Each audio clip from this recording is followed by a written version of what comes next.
سيدنا ومولانا وحبيبنا محمدا عبده ورسوله.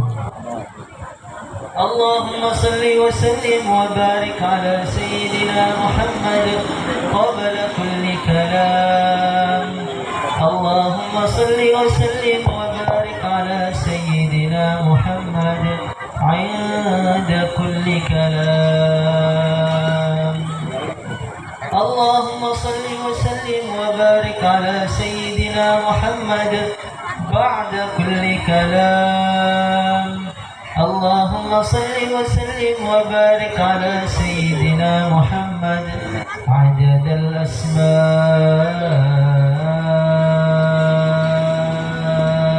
والأبصار. اللهم صل وسلم وبارك على سيدنا محمد عدد ما وسعه علم الله. قال الله تعالى في كتابه الكريم: قل بفضل الله وبرحمته فبذلك فليفرحوا هو خير مما يجمعون. وفي رواية سئل رسول الله صلى الله عليه وسلم عن صوم يوم الاثنين فقال رسول الله صلى الله عليه وسلم: ذاك يوم ولدت فيه.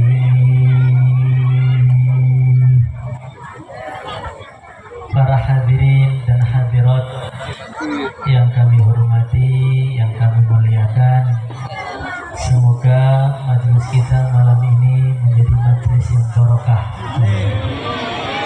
Yang punya utang, insya Allah pulang utangnya bisa dibayar semuanya. Yang punya masalah-masalah, dengan berkahnya bulan Maulid Allah selesaikan masalah-masalahnya. Yang belum punya pasangan, insya Allah secepatnya mendapat pasangan. Yang cantik-cantik dan yang tampan-tampan, plus sugih. Hadirin yang dimuliakan oleh Allah Subhanahu wa taala, dalam Al-Qur'an Allah Subhanahu wa taala menceritakan ada 4 keluarga. Ada berapa? 4 keluarga. Keluarga yang pertama ini suaminya sangat soleh, suaminya sangat istimewa, suaminya walinya Allah Subhanahu wa ta'ala, bukan wali, atasnya wali, nabinya Allah. Suaminya orang yang paling baik di bawah kolong langit saat itu. Suaminya orang yang paling tampan, sehingga saking tampannya suaminya kalau orang lihat wajahnya matanya bisa keseleo. Tetapi dia itu punya istri, istrinya itu Masya Allah jeleknya akhlaknya luar biasa. Istrinya itu setiap hari musuhi suaminya terus. Istrinya itu menyerang suaminya, gak ada habis-habisnya. Sampai oleh Allah Subhanahu wa ta'ala diceritakan dalam Al-Quran, yaitu keluarganya Nabi Nuh alaihi salatu wassalam dan keluarganya Nabi Lut alaihi salatu wassalam. Daraballahu mathalan lilladzina kafaru imra'ata Nuhin wa imra'ata Lut. Allah Subhanahu wa ta'ala mencontohkan perempuan-perempuan yang tidak soleh itu adalah istrinya Nabi Nuh dan istrinya Nabi Lut. Ini bukan istrinya Pak Kiai, bukan istrinya wali, bukan istrinya Nabi. Kanata tahta abdaini min ibadina salihaini fa khanatahuma. Istrinya Nabi Nuh dan istrinya Nabi Lut ini punya suami yang sangat soleh, fakhonatahuma, tapi istrinya mengkhianati suaminya. Istrinya apa? Mengkhianati suaminya. Hadirin yang dimuliakan oleh Allah Subhanahu wa taala. Keluarga pertama itu suaminya yang perfect, istrinya itu masya Allah luar biasa jeleknya. Keluarga pertama ada 4 keluarga. Dan kadang-kadang biasanya laki-laki yang soleh-soleh itu, laki-laki yang baik-baik, bahkan wali-wali itu biasanya kadang-kadang kebanyakan itu diuji oleh Allah Subhanahu wa taala punya istri yang pinter ngomel. Maka dalam satu kaulnya para ulama, as-sabru ala nisa mimma yumtahanu bihil awliya, sabar terhadap perempuan itu termasuk ujiannya para wali. Maka dulu ada salah satu sahabat itu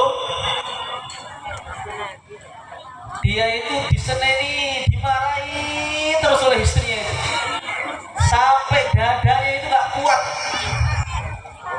Maka dia ini pengen melaporkan istrinya kepada Sayyidina Umar. Sayyidina Umar itu orang yang paling wibawa. Kalau beliau lewat satu gang, maka setan akan pergi lewat gang yang lain. Sayyidina Umar itu Sungai Nil yang ada di Mesir,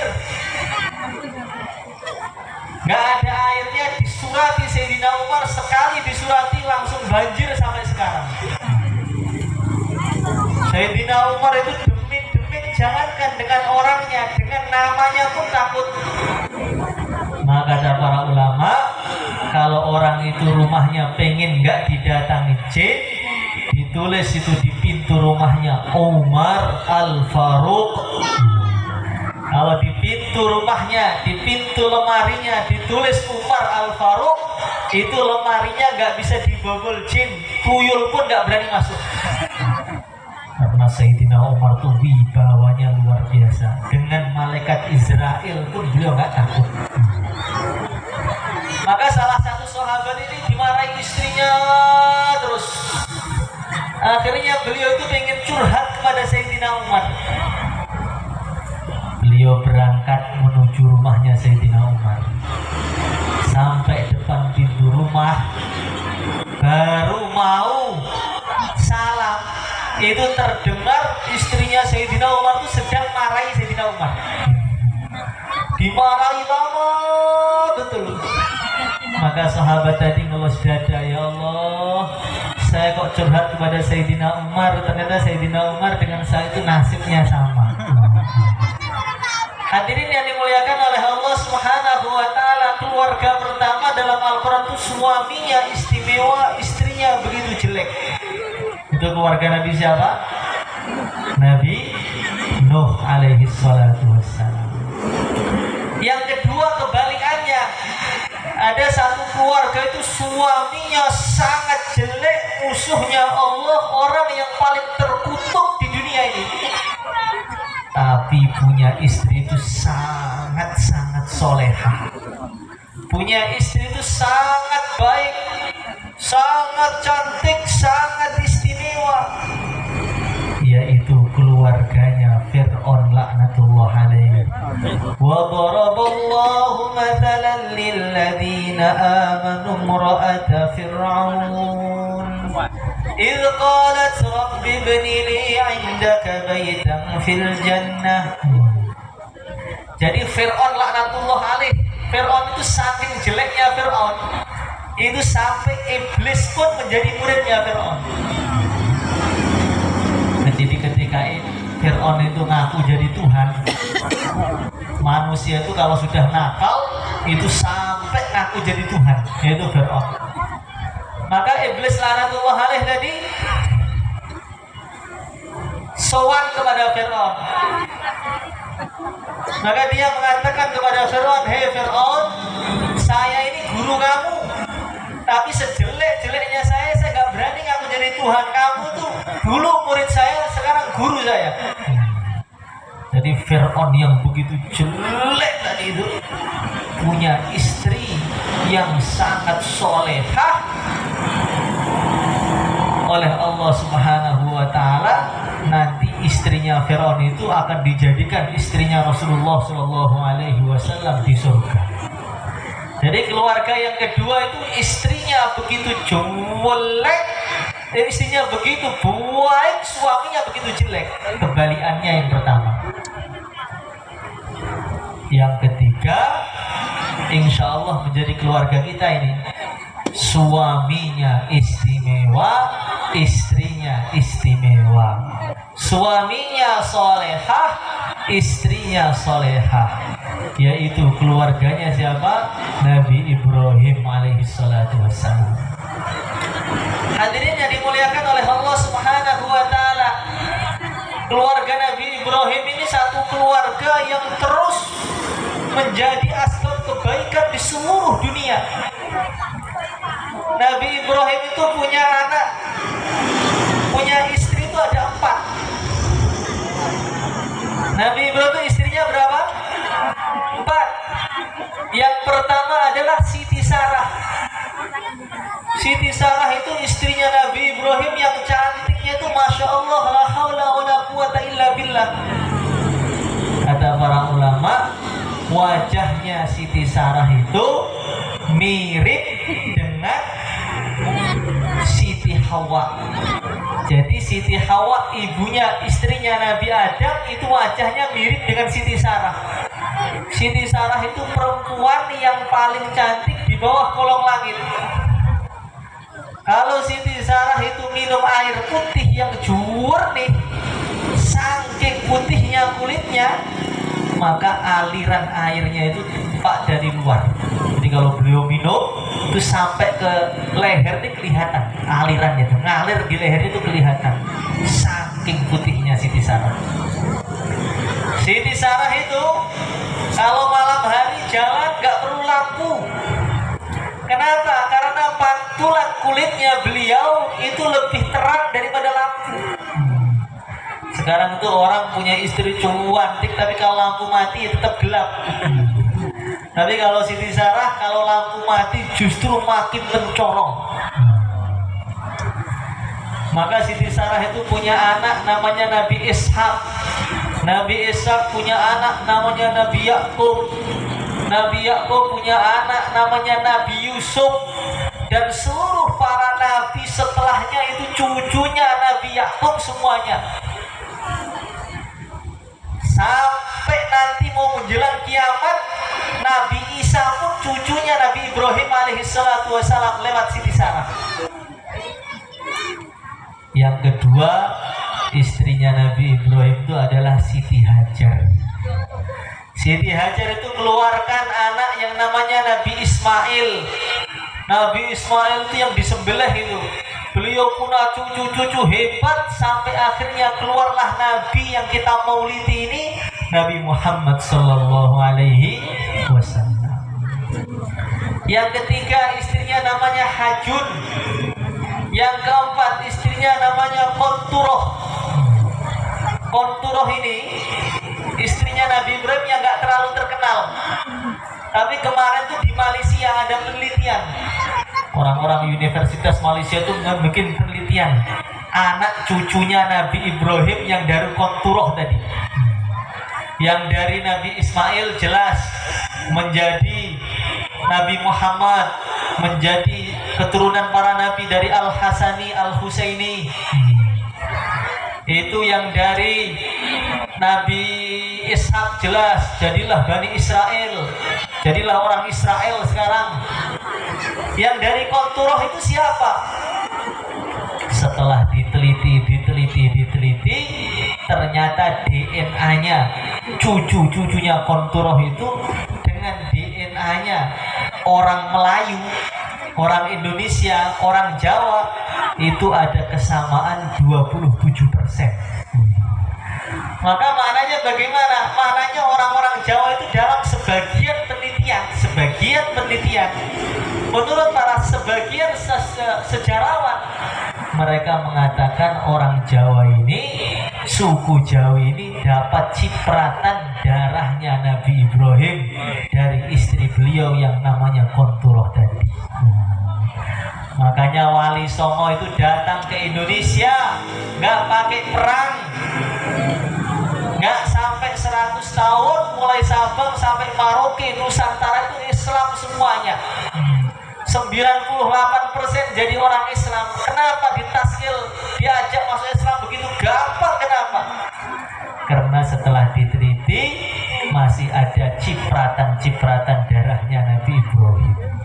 Walaupun kita ini orang Jawa, orang Tuban, tapi kalau diteliti kata sebagian sejarawan, dalam tubuh kita itu masih ada cipratannya darah Nabi Ibrahim, cipratan darahnya Nabi Nuh, cipratan darahnya Nabi Adam alaihissalatu wassalam.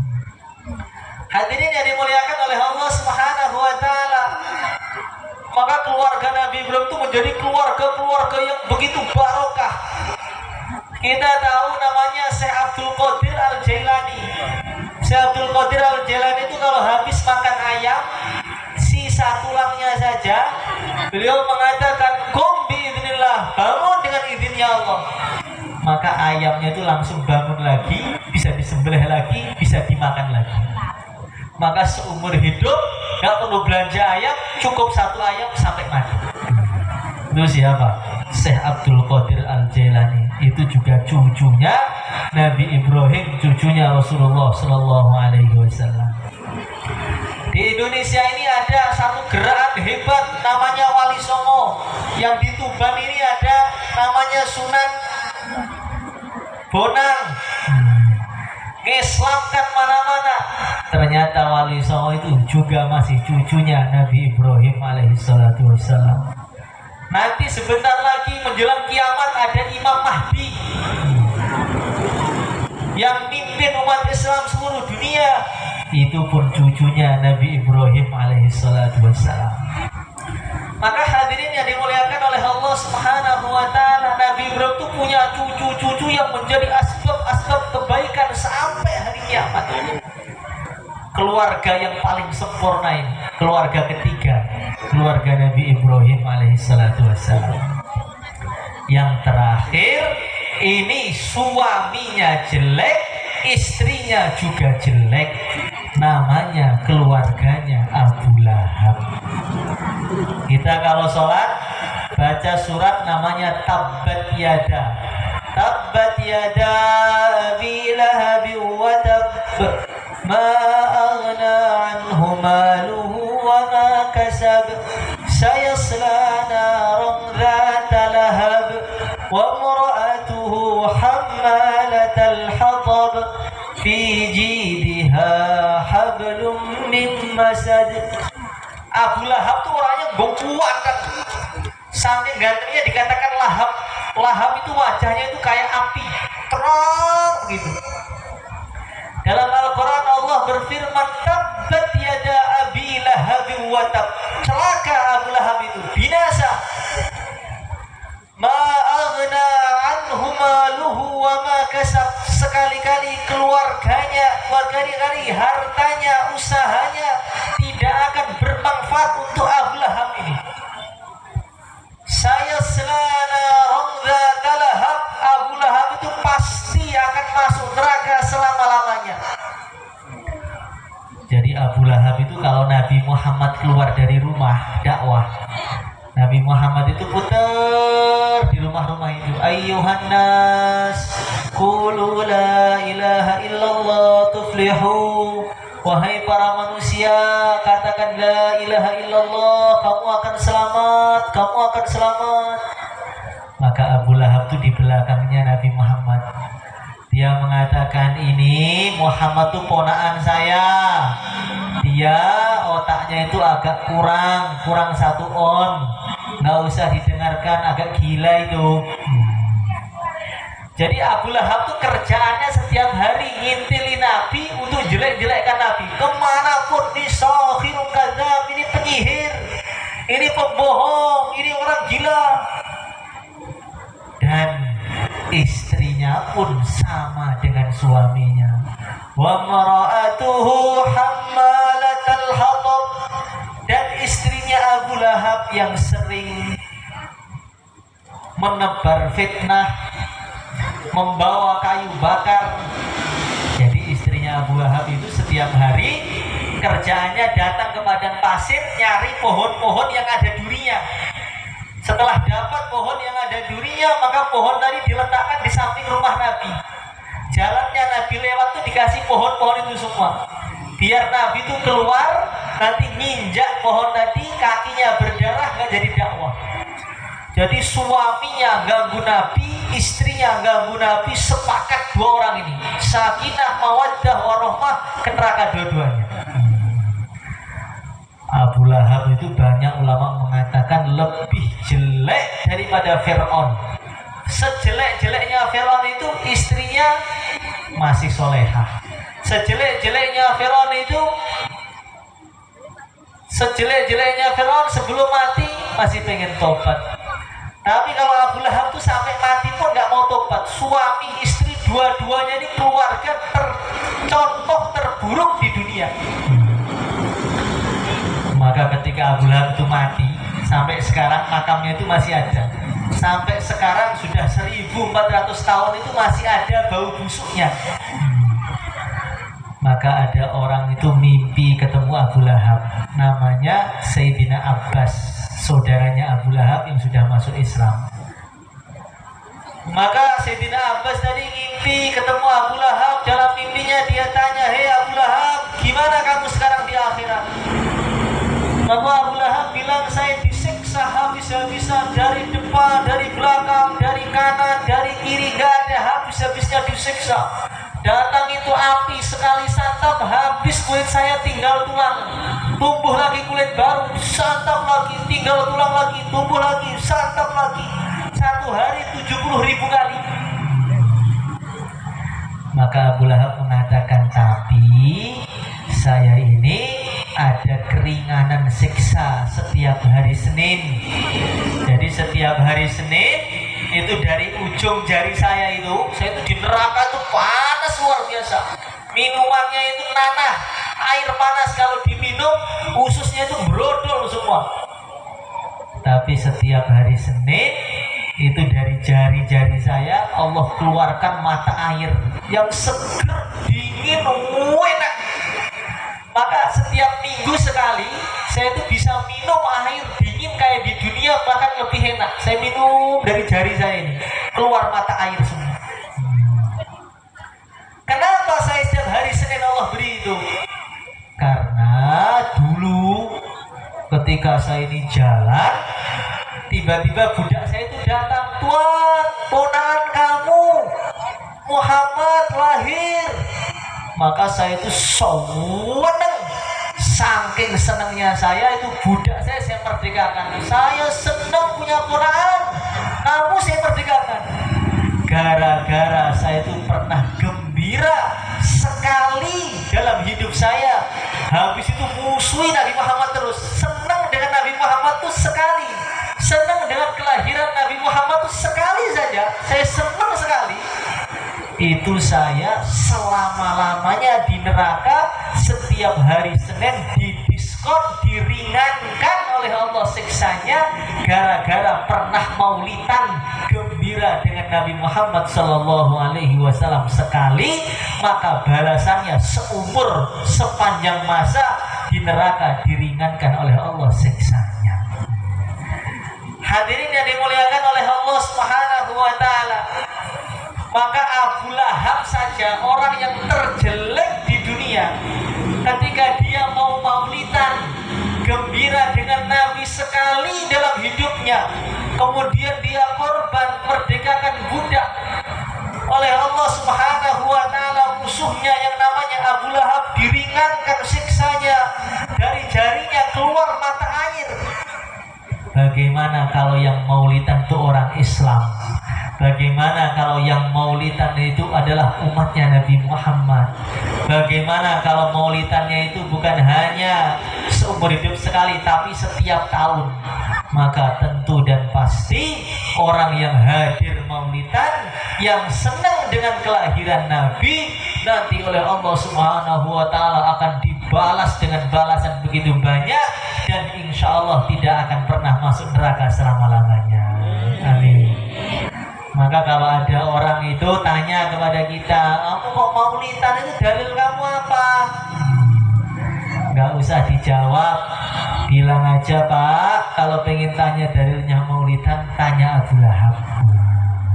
Orang yang paling jelek di dunia namanya Abu Lahab pun itu maulidan.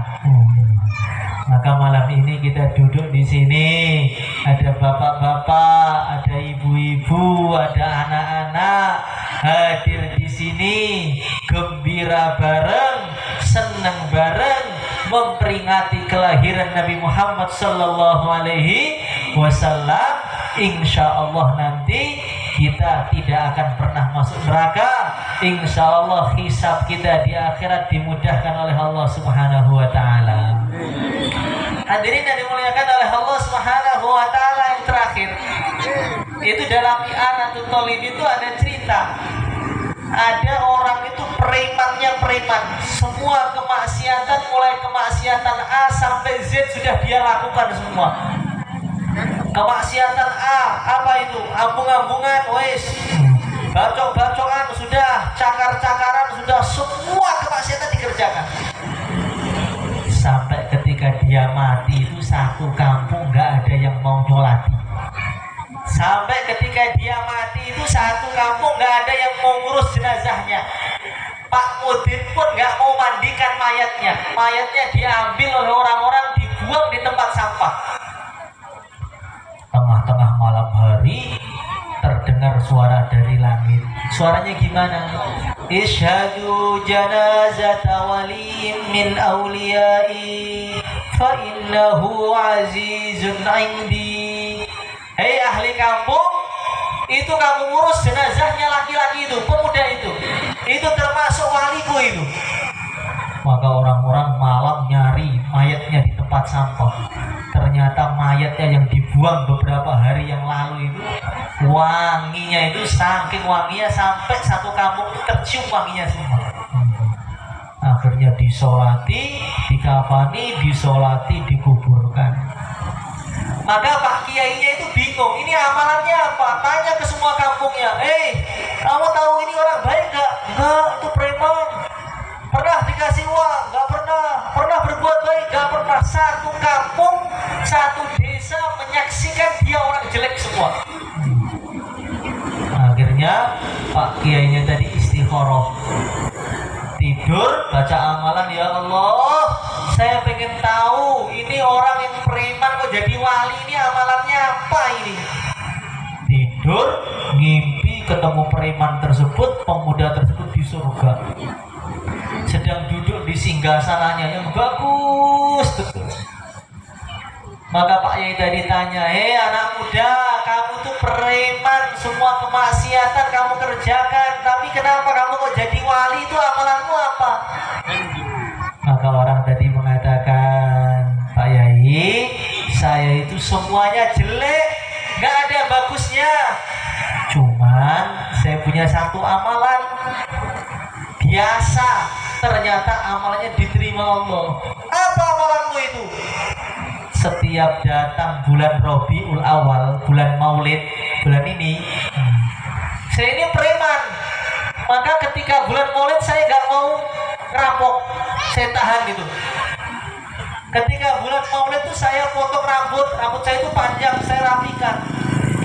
Ketika bulan Maulid itu saya potong kuku-kuku saya, kuku jarinya saya potong. Ketika bulan Maulid itu saya datang ke toko beli baju baru. Ketika bulan Maulid itu saya beli minyak wangi, saya taruh badan saya. Kemudian saya beli makanan dikit, berapa bungkus nasi, saya bagi kepada orang-orang yang lewat. Maka saya mengatakan, ya Allah, saya ini sholatnya jelek, puasanya jelek, zakatnya jelek, akhlaknya jelek, ibadahnya jelek, zikirnya jelek, ya Allah. Tapi saya ini sangat gembira, sangat menghormati nabimu, ya Allah. Maka ketika bulan Maulid datang, saya buktikan senang saya rapikan rambut saya, saya pakai baju baru, pakai minyak wangi, kemudian saya beli nasi dikit, kemudian saya bagikan kepada orang-orang. Maka ketika dia mati, malaikat yang bagian nyiksa itu sudah geret dia.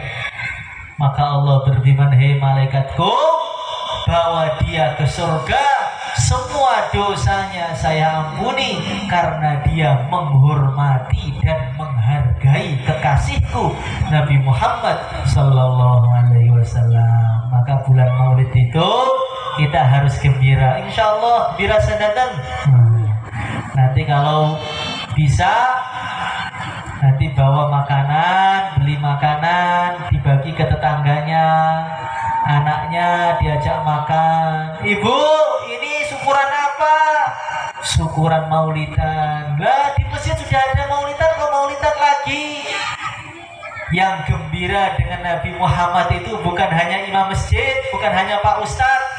Saya ini umatnya Nabi Muhammad juga. Saya Islam gara-gara Nabi Muhammad.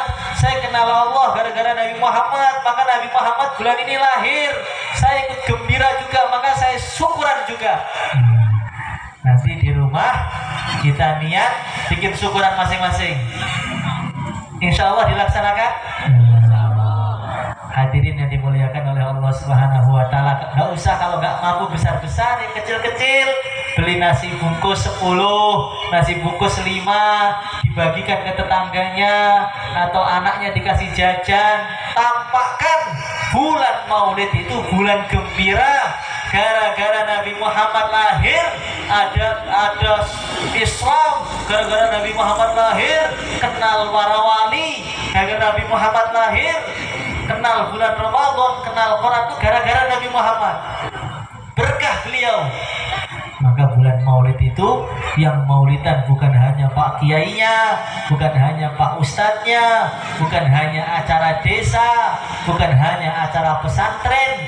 Maulidan itu kegembiraan setiap umat Islam, baik laki-laki maupun perempuan yang merasa beruntung dengan Nabi, berarti dia harus ada syukuran untuk nabinya. Kalau kita punya anak, walaupun kita belum tahu anak kita itu nakal apa nggak nakal, besarnya nyenengkan apa bikin stroke bapaknya, tapi kalau sudah punya anak itu seneng akekohan, nyembelih ayam, nyembelih kambing. Lah ini yang lahir ini bukan hanya anak kita, bukan anak kita, yang lahir sebaik-baiknya para nabi, sebaik-baiknya para rasul, yang nanti akan nuntun umatnya satu persatu, diajak masuk surga semuanya. Maka bulan ini adalah bulan kegembiraan bagi seluruh umat Islam. Maka nanti setelah ini bagaimana kita bikin syukuran di setiap rumahnya umat Islam, sehingga Nabi Muhammad SAW dari Madinah, beliau melihat, Masya Allah, itu orang-orang di Tuban itu dengan Madinah itu ribuan kilo. Dengan saya itu sudah 1400 tahun yang lalu gak pernah jumpa dengan saya, tapi mereka siap mengeluarkan nasi bungkusnya, siap mengeluarkan es tehnya, demi senangnya dengan saya, demi kegembiraan dengan kelahiran saya, wani mengeluarkan modal demi syukuran. Nanti insya Allah semua yang gembira dengan maulid Nabi akan saya tuntun, kata Nabi, sabda Nabi, saya tuntun masuk surga semua, insya Allah termasuk kita. Allahumma amin. Hadirin yang dimuliakan oleh Allah Subhanahu wa Ta'ala, mungkin itu saja yang bisa saya sampaikan. Kita akan doa bersama-sama. Mari kita tawajuhkan hati dan pikiran kita. Al-Fatihah.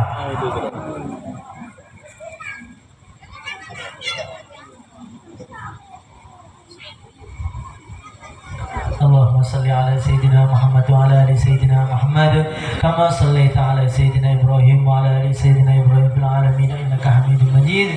Ya Allah, dengan berkahnya bulan Maulid ini ya Allah, dengan berkahnya bulan Maulid ini ya Allah, ampunilah dosa-dosa kami ya Allah, ampunilah dosa kedua orang tua kami ya Allah, ampunilah dosa anak istri kami ya Allah, ampunilah dosa umat Islam di seluruh alam ya Allah. Ya Allah, dengan berkahnya maulid ini ya Allah, berilah rezeki kepada kami, rezeki yang halal, yang barakah. Ya Allah, dengan berkahnya maulid ini ya Allah, bayarkanlah hutang-hutang kami ya Allah, mudahkanlah hajat-hajat kami ya Allah. Berilah kepada kami anak-anak yang soleh, yang solehah, anak-anak yang menjadi penyejuk kami di dunia, penyejuk kubur kami di akhirat ya Allah. Ya Allah, dengan berkahnya bulan maulid ini ya Allah, panjangkanlah umur kami ya Allah, panjanglah umur orang tua kami ya Allah, anak istri kami ya Allah, panjang yang barakah dan wafatnya husnul khatimah ya Allah. Ya Allah, dengan berkahnya bulan maulid ini ya Allah, majelis kami ini, kampung kami ini jadilah kampung seperti kampung Madinah Al-Munawwarah ya Allah. Dan semua yang hadir di majelis ini ya Allah, mudahkanlah untuk sowan ke Madinah ya Allah, untuk umroh ya Allah, untuk haji ya Allah, berkali-kali ya Allah, dengan murni anugerahmu ya Allah. Innaka ala kulli syai'in qadir wa bil ijabati jadir. Sallallahu alaihi wasallam ala sayyidina maulana Muhammad wa ala alihi wa sahbihi ajmain. Alhamdulillahi rabbil alamin. Kurang lebihnya minta maaf. Assalamualaikum warahmatullahi wabarakatuh.